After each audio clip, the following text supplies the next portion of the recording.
I never wanted to be the reason my brother's life fell apart. Jake and I were always close. Not in a finish each other's sentences kind of way, but in the way where you just knew. No matter what happened, you had each other's backs. We grew up sharing everything: video games, sneakers, even a beat-up old car in high school. It was always us against the world. Then he met Melanie. At first, I liked her. She was funny, easy to talk to, and she made Jake happy. That's all I cared about. She fit into our family effortlessly, showing up to Sunday dinners and cracking jokes with my mom. For a while, I thought she was perfect for him. But then, things started to feel off. It was little stuff at first. She'd laugh a little too hard at my jokes. Stand a little too close when she talked to me. I brushed it off. Maybe she was just friendly. Maybe I was imagining it. But then my girlfriend started noticing. I remember one night, my ex, Sarah, sat across from me in our college apartment, arms crossed, eyes dark. Do you really not see it? See what? I asked, genuinely confused. She scoffed. Melanie hates me. I blinked. What? No, she doesn't. She does, Sarah insisted. Every time I come over, she stares at me like I stole something from her.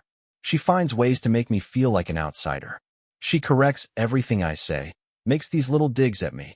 Always when you're not looking. I shook my head. You're overthinking it. Sarah let out a sharp breath. Wow. Okay. A week later, she broke up with me.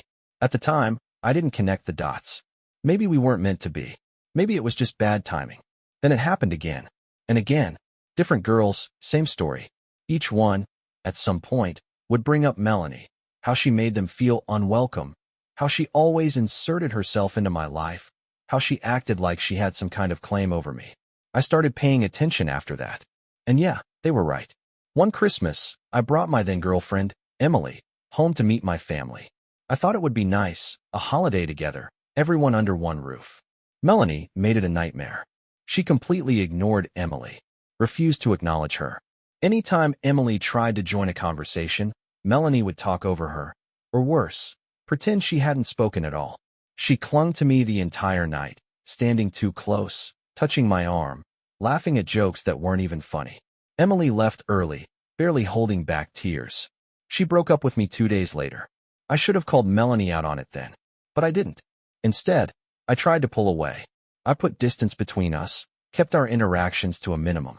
I thought that if I just ignored whatever was going on, she'd get the message. She didn't. Then my birthday rolled around. Jake threw me a party, invited everyone over. Melanie handed me a small box. Open it. I pulled off the wrapping paper and frowned. Inside was a gold chain with a single pendant, the letter M. I looked up. Isn't this something you should be giving Jake? Her smile faltered. No, it's for you. Something about it felt wrong. Mel, I can't. She cut me off. I just thought, you could wear it. So other girls don't get the wrong idea. My stomach turned. I forced a laugh, trying to keep it light.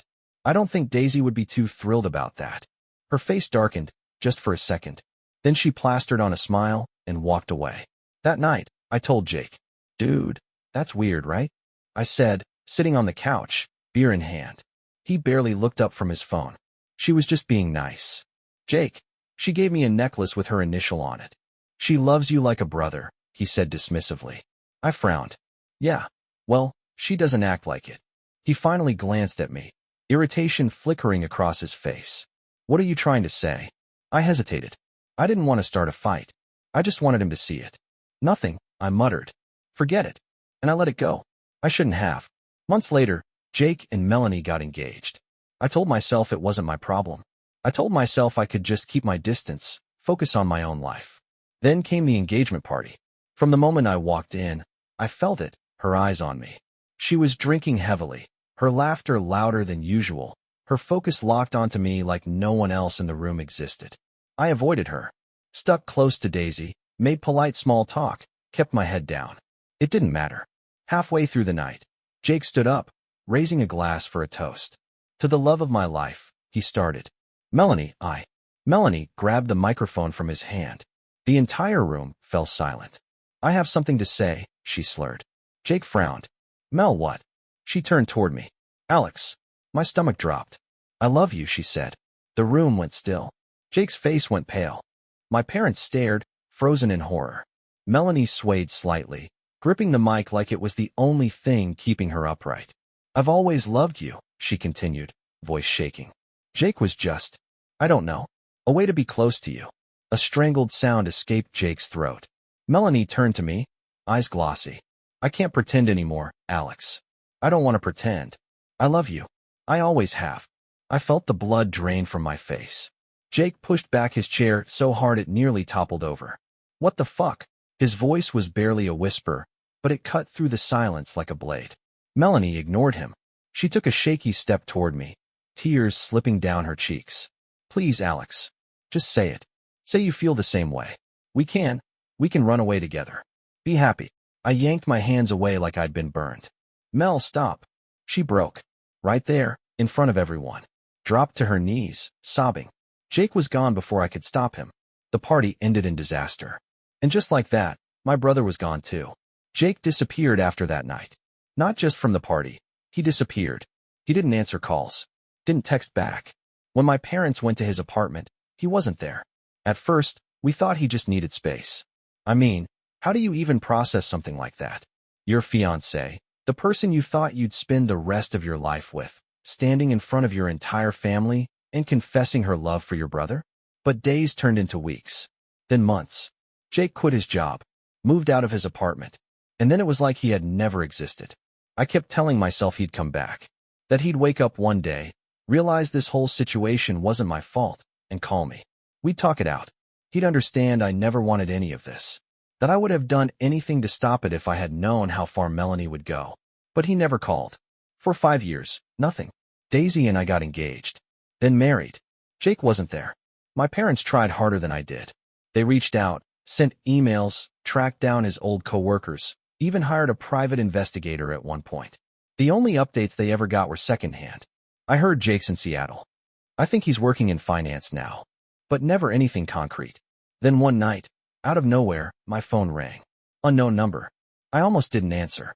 But something told me to. Hello. A pause. Then a voice I hadn't heard in years. Alex. I gripped the phone tighter. Jake. Another pause. Then, a short, humorless laugh. Guess I didn't erase myself completely, huh? I sat down, my heart pounding.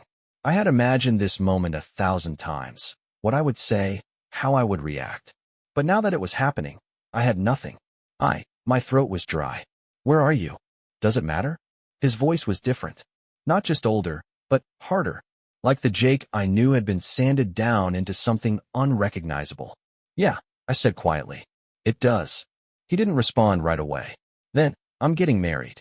I blinked. Wait, what? You heard me. I ran a hand through my hair. Jesus, Jake. That's wow. That's big. Who's the... I want you to come, he interrupted. Mom and Dad too. It's time. Relief flooded through me. After all this time, maybe this was it. The moment we fixed things. Of course, I said. We'd love to. But then his tone shifted. There's something else. I frowned. Okay. I need 50 grand. The words hit like a punch to the gut. I actually laughed, because for a second, I thought it had to be a joke. What? I'm serious. My stomach twisted. Jake, what the hell are you talking about? His voice was calm. Too calm. You owe me. I felt something cold settle in my chest. For what? Another pause. Then, sharp as a knife. For ruining my life. I sat there, gripping my phone so tightly my fingers went numb. For ruining your life? I repeated, because maybe I had misheard him. Maybe this was some kind of sick joke. Jake didn't laugh. Yeah. I let out a slow breath. Jake, come on, man. You know I never. You never what? His voice was sharp, cutting through my sentence like a blade. Never let her on? Never noticed how obsessed she was with you? Never thought about how it made me feel? I squeezed my eyes shut. Jesus. Of course I thought about it. Not enough, he snapped. You saw the way she looked at you. You knew she was crossing lines. And you just let it happen. Guilt settled in my stomach like a rock. Because the worst part? He wasn't completely wrong. I had known something was off. I had seen the way Melanie acted, the way she manipulated my relationships, the way she clung to me like I was hers instead of his. And I hadn't done enough to stop it. But none of that made what happened my fault. I ran a hand down my face. Jake. I swear to God, if I could go back and change things, I would. But I never. It doesn't matter, he interrupted. What matters is that my life fell apart because of it. And you got to move on. I froze. You got everything, he said, voice tight. You got to walk away clean. You got Daisy, your career, your perfect little life, while I spent years putting myself back together. My throat felt tight. Jake, man, if you needed help, if you were struggling, why didn't you just say something? His laugh was hollow. You think I want your pity? I shook my head. Then what do you want? Silence. Then, flatly, 50 grand. I let out a bitter laugh. That's insane. No, Jake said calmly. What's insane is that I wasted years of my life on a woman who never loved me. That I spent tens of thousands of dollars on a wedding that never happened. On a future that never existed. And you, he exhaled sharply. You stood there and let it all happen. So what? I asked, voice rising. You think 50 grand is gonna fix that? Jake was quiet for a long moment. Then, coldly, it's what you owe me. I could feel my pulse pounding in my ears. That's not how this works, Jake. His voice hardened. You have a few days to decide. I clenched my jaw. Decide what? If you're coming to my wedding. I blinked. Wait, you're saying if I don't pay, I'm not invited? A beat of silence. Then, flatly, that's exactly what I'm saying. I stared at the wall, my mind spinning. He wasn't bluffing. I could hear it in his voice. Jake, I started, my voice quieter now. Come on. It doesn't have to be like this. The line was silent for a second. Then, it already is. And just like that, he hung up. I stared at my phone long after the call ended, my mind racing. What the hell had just happened? Jake was serious. He wanted 50 grand. Not as a loan. Not because he needed help. He wanted it as payment, like I could somehow compensate for everything that had happened. I wasn't sure if I was more angry or hurt. Probably both. Daisy walked into the room, tucking her hair behind her ear as she saw the look on my face. What happened? I let out a breath. Jake called. Her eyes widened. Jake. Yeah. She sat down next to me, waiting. I hesitated, then ran a hand through my hair. He's getting married. Her lips parted slightly, surprised. Wow. Okay. And I swallowed. And he wants me to come. Daisy tilted her head. That's good, right? I exhaled sharply. He also wants 50 grand. She froze. Wait. What? He says I owe him. My voice came out bitter, sharp. That I should pay him back for all the time, money, and humiliation he suffered because of Melanie. Daisy let out a stunned laugh. That's insane. Yeah. She stared at me. You're not actually considering it, are you? I hesitated. Daisy's expression darkened. Alex. No. He doesn't get to emotionally blackmail you into fixing his life. I sighed, rubbing my face. I don't know. I shook my head. It's been 5 years, Daisy. And this is the first time he's reached out. She softened. I know. I leaned back on the couch, staring at the ceiling. If I don't give him the money, he's done with me. For good. Daisy squeezed my hand. That's his choice. Not yours. I swallowed. Yeah. The next day, I told my parents. My mom sat at the kitchen table, arms crossed. Unbelievable. My dad let out a slow breath, stirring his coffee. Did he sound okay? I shrugged. I don't know. Angry. Bitter. My mom scoffed. He's always been bitter. I hesitated. Should I do it? My dad frowned. Do what? Give him the money. I don't know, I muttered. Maybe it's not about the money. Maybe it's his way of, I trailed off, unsure how to finish the sentence. My dad sighed. Jake is looking for something to blame. And you're the easiest target. But if I don't pay, I said, voice tight, he's done with us. Forever. My mom's jaw clenched, but she didn't waver. Then that's his decision. I looked at my dad, hoping for something, anything, that would make this easier. He just shook his head. Money won't fix this. I wanted to believe him, but I wasn't sure if it was true. A week passed. Then 2. Jake didn't call. I didn't either. Then, one night, I got a text. Jake, have you made your decision? I stared at the message for a long time before replying. Me, I'm not giving you the money.